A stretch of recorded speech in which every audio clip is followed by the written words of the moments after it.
ये आकाशवाणी रायपुर है। छत्तीसगढ़ी समाचार बुलेटिन के संग अनुरिमा शर्मा के जय जोहार। अब सुनो आज के प्रमुख समाचार।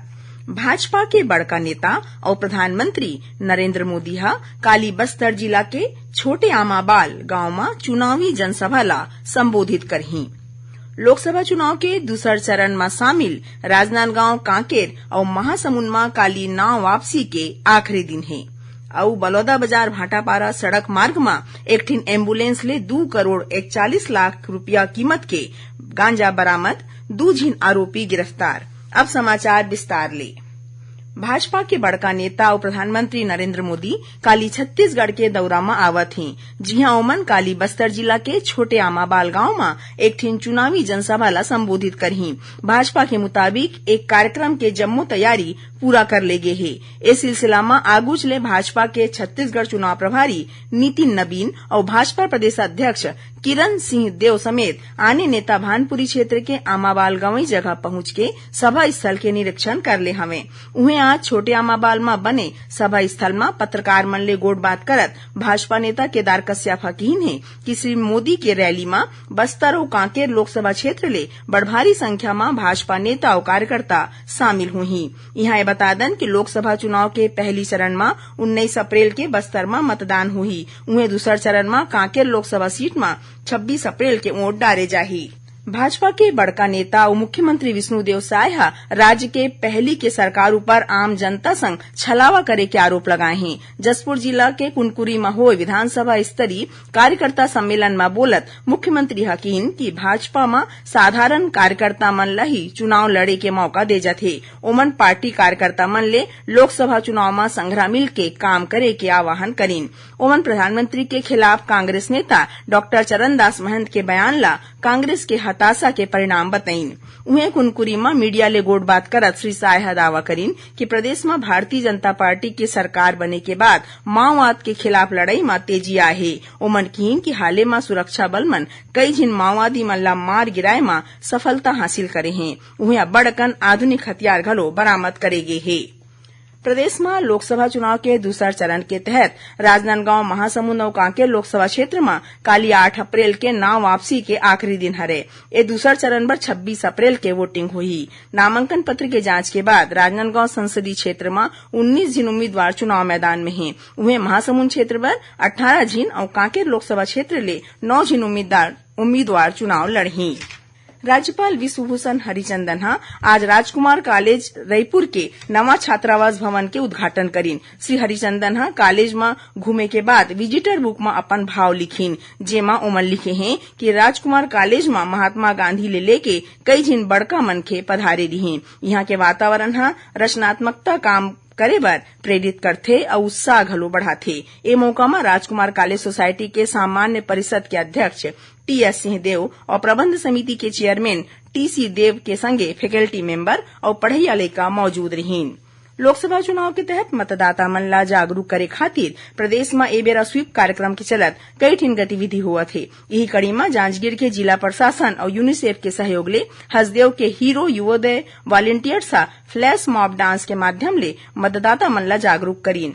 कचहरी चौक में हुए कार्यक्रम में हीरो युवोदय वॉलंटियर्स मन वोटिंग देबर प्रेरित करैया गाना ऊपर फ्लैश मॉब डांस करीन। छत्तीसगढ़ी समाचार बुलेटिन आप मन आकाशवाणी रायपुर ले सुनत हव।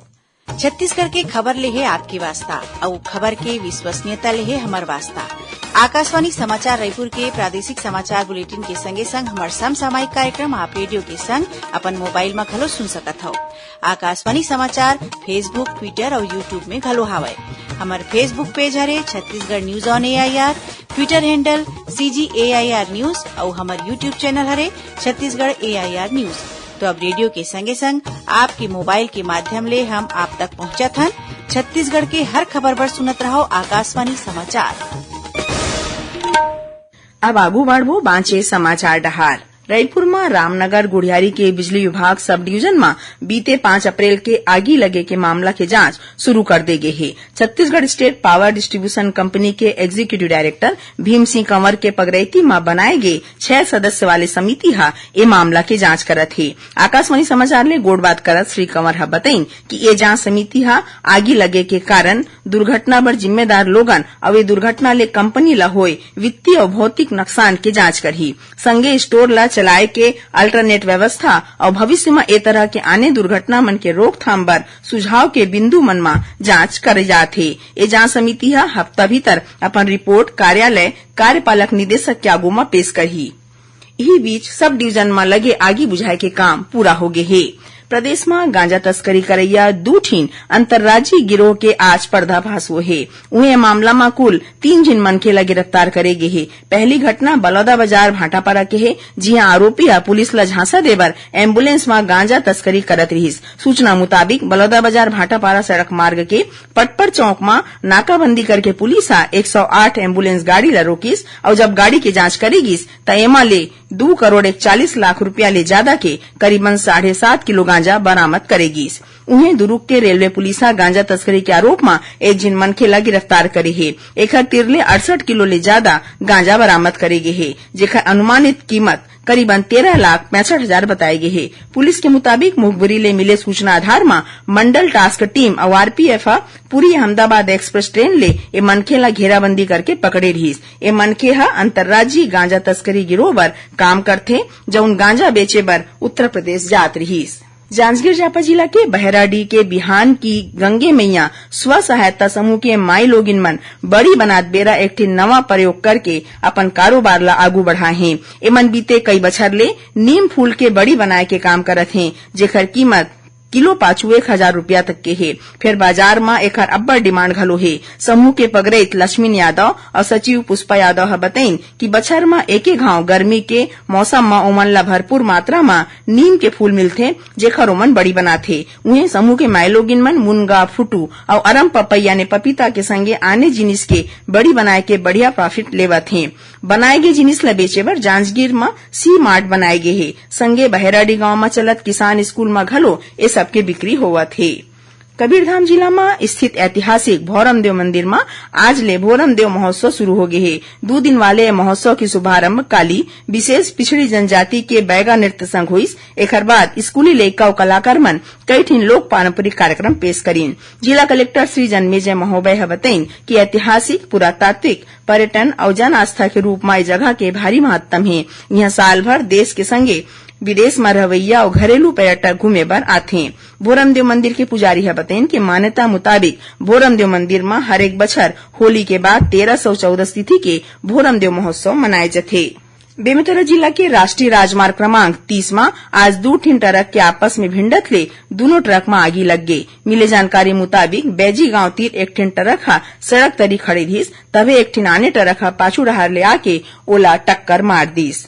एकर बाद ये दोनों ट्रक में आगी लग गेले। एमा रखे सब्बू जिनिस जल के राख हो गए। फायर ब्रिगेड के मदद ले ए आगजनी ऊपर काबू पाएगीस। फिर घटना में ट्रक चालक घायल हो गए हवे। आखिर में प्रमुख समाचार एक घाव फेर। भाजपा के बड़का नेता और प्रधानमंत्री नरेंद्र मोदी काली बस्तर जिला के छोटे आमाबाल गांव में चुनावी जनसभा ला संबोधित करही। लोकसभा चुनाव के दूसर चरण में शामिल राजनांदगांव, कांकेर और महासमुंद में काली नाव वापसी के आखिरी दिन है। और बलौदा बाजार भाटापाड़ा सड़क मार्ग में एक ठीन एम्बुलेंस ले 2 करोड़ 41 लाख कीमत के गांजा बरामद, 2 झीन आरोपी गिरफ्तार। एकरे संग छत्तीसगढ़ी समाचार बुलेटिन इहीं सिरावत है। जय जोहार।